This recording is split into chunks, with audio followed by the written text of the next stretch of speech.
Michael Hayes once had it all: a great job, a family he adored, and a solid belief that life would always be good. But that all came crashing down one tragic afternoon.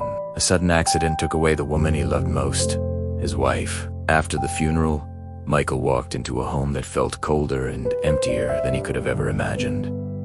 The silence wasn't just quiet, it was painful, almost hostile.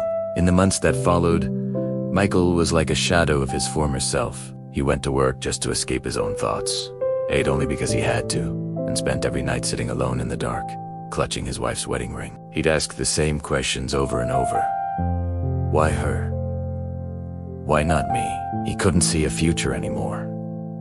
All that was left was a dark, endless void. One rainy evening, as he sat motionless on a park bench, a soft voice cut through the silence.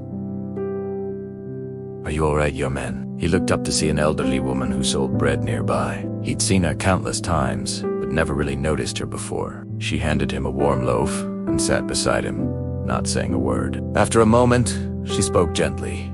"You know, the human heart is a strange thing. It can break into a million pieces, but it can also stitch itself back together if you let it try." Michael let out a bitter laugh.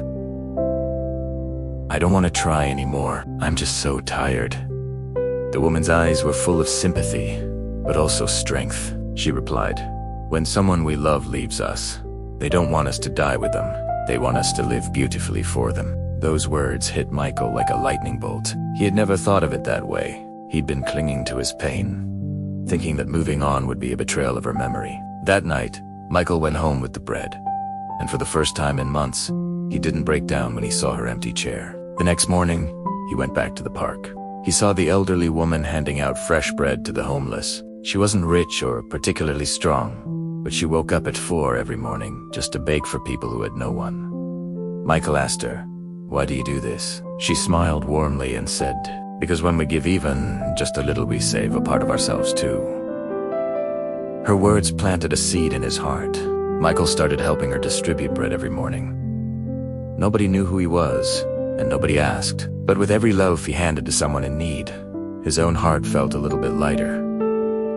Weeks turned into months. Michael began volunteering at a local homeless shelter, listening to stories of loss, survival, and fragile hope. He started to see that grief was everywhere, not just inside him.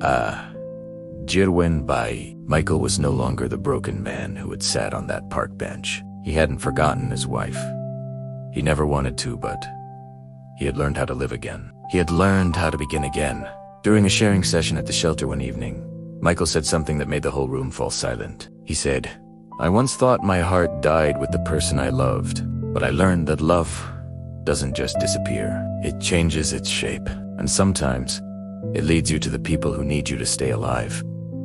Michael smiled, and for the first time, in what felt like forever, it was a smile that didn't hurt. He had finally understood the greatest lesson of all.